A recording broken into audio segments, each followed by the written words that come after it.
A política brasileira essa semana mostrou sua verdadeira cara de forma escancarada. Com apoio tácito ou explícito de órgãos oficiais, estes orientados pelo ocupante da cadeira presidencial e seus lacaios, o país está sendo entregue a quadrilhas assassinas e criminosos ambientais. O que os e as defensoras de direitos humanos do planeta já sabiam, sentiam e viviam na pele, ficou agora nítido e evidente internacionalmente. O crime bárbaro contra Dominique Phillips, conhecido como Dom, e Bruno Pereira, mobiliza, escandaliza, provoca indignação mundialmente. Várias entidades, organizações, órgãos de imprensa, articulações expressaram seus sentimentos de revolta e de inconformidade. Notas demais, emoções demais para serem enumerados nesse momento. Mas destacam-se as fortes reações das organizações indígenas, que tinham com Bruno e Dom íntimos laços de amizade. Foram, aliás, os indígenas que fizeram o maior trabalho investigativo para encontrar os suspeitos, o local de embarque, os pertences e, finalmente, a cova rasa dos restos mortais de Bruno e Dom. As instituições fizeram de tudo para atrasar as investigações. E enquanto a Polícia Federal se expressa em encerrar o caso, afirmando não ter mandantes, os indígenas contrariam a posição da Polícia Federal. E junto com muitas entidades e organismos, até estrangeiros, exigem uma apuração isenta, aprofundada. Parece que os órgãos governamentais estão fazendo o jogo dos criminosos, que estão assumindo o controle da Amazônia. Narcotraficantes, garimpeiros ilegais, madeireiros, pescadores predatórios, traficantes de animais silvestres e outros. É um dos legados que o atual governo irá deixar para a posteridade, que seja o próximo governo, que sejam as futuras gerações de brasileiros. Infelizmente, não será o único legado negativo para a população. Com a cumplicidade do Congresso, o governo está acabando com a educação pública. Apesar dos reitores das universidades federais serem indicados pelo presidente da República, dentro de listas tríplices ou fora deles, estes agora se veem colocados diante de uma realidade complicada, com os cortes nos seus orçamentos que afetam não apenas as despesas correntes, como o pagamento de energia, mas, sobretudo, comprometem o prosseguimento de importantes pesquisas. A redução no orçamento supera R$ 1 bilhão. Nunca devemos esquecer que a irmã de Paulo Guedes, Elizabeth, está ligada ao lobby das universidades particulares. Apesar de agora ela também se queixar que o governo não prioriza a educação. O subfinanciamento dos cuidados à saúde está sendo tratado no processo de conferência sobre a saúde mental, ainda em curso. Embora a etapa nacional está previsto acontecer em novembro deste ano, organizado pelo Conselho Nacional de Saúde, não há nenhuma sinalização de que realmente acontecerá, por falta de recursos.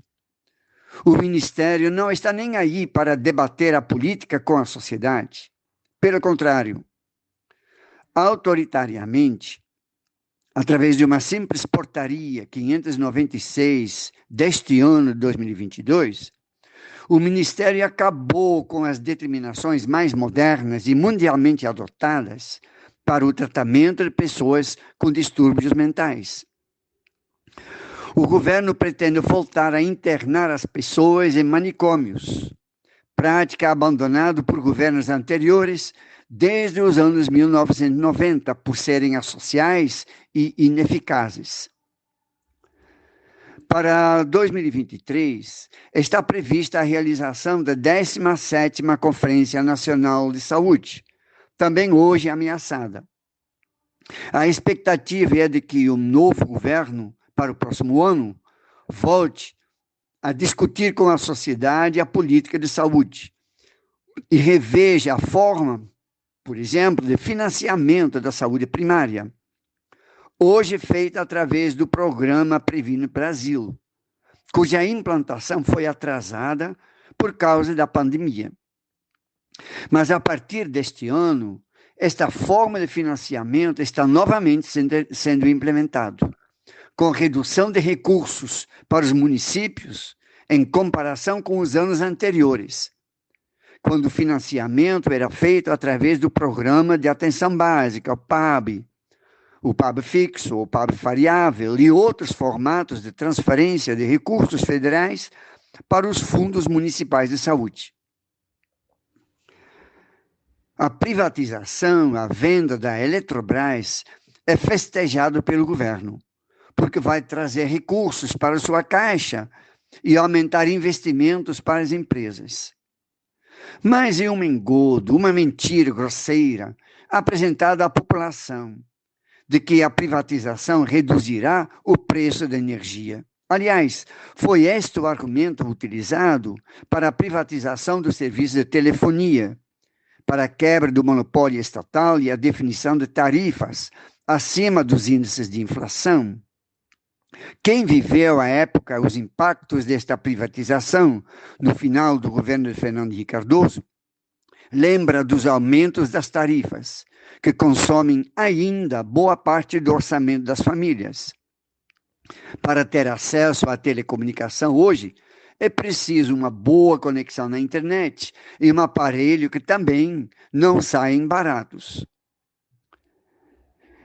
Em 1995, a tarifa residencial média no Brasil era de R$ 76,00 por megawatt-hora. Sem as bandeiras amarela ou vermelha, o preço aumentou hoje para R$ 666,00 por megawatt-hora, ou seja, um aumento de 876%. A inflação só subiu no mesmo período 422%. Pagamos, portanto, quase o dobro, ou mais do que o dobro, do que a gente pagava em 1995, em valores ajustados. Usou-se o falso argumento de que a Eletrobras seria cabide de empregos. Mentira deslavada. É o fome por lucro dos acionistas, que em nada contribuem com o processo de produção, que leva os preços à altura. O escândalo se aprofunda quando considerado que outros países que produzem hidroenergia, como Canadá, Índia, Estados Unidos, Suécia, Rússia, China, não entregaram este setor ao capital privado. O controle sobre a energia elétrica é estratégico para qualquer país, uma questão de soberania. Mais uma vez, o atual governo pratica uma política lesa pátria, como faz também com a Petrobras. Manipulado ou não, o Congresso, cheio de corruptos, veja, por exemplo, as emendas do relator e orçamento secreto, ou ainda o orçamento bilionário para financiar as eleições, votou pela redução da alíquota do ICMS, o Imposto sobre Circulação de Mercadorias e Serviços, cobrado pelos estados. O argumento é sempre o mesmo: vai baratear o preço dos combustíveis. No dia seguinte à votação, os preços já voltam a crescer, por causa do dólar agora. O presidente se esquiva e ameaça com a CPI da Petrobras. Mas é ele mesmo que nomeou os presidentes da empresa e definiu a política de equiparação a preço do mercado internacional. Pura hipocrisia. A mesma hipocrisia que Arthur Lira faz bradar contra o Banco Central, que aumentou as taxas de juros esta semana.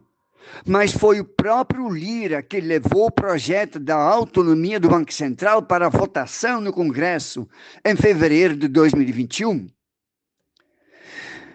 A Eletrobras foi vendido por 33,7 bilhões de reais. Uma empresa americana, a Duke Energy, que tem mais ou menos a mesma capacidade de geração de energia, tem valor estimado em 80 bilhões de dólares, ou seja, cerca de 410 bilhões de reais. Que negócio, Congresso! O vagabundo que está no Planalto, mais uma vez com suas falas chulas e pouco respeitosas, pretende tirar a grande parcela de culpa que lhe cabe nos desmandos que acontecem na vida cotidiana. A violência prevalece, seja na Vale do Javari, seja em territórios indígenas ou em conflitos de campo, seja nos subúrbios urbanos por motivos racistas ou de gênero, seja praticado por policiais. No Brasil, a taxa de mortalidade policial é de 2,9 mortes anuais por cada 100 mil habitantes, isso em 2021. O incentivo presidencial à compra de armas de fogo, justificado ainda por versículos bíblicos retirados fora de seu contexto, é extremamente prejudicial para a nossa sociedade. Esta semana, pessoas próximas ao presidente voltaram a afirmar que ele está disposto a cometer um golpe, caso os resultados das urnas não lhe forem favoráveis.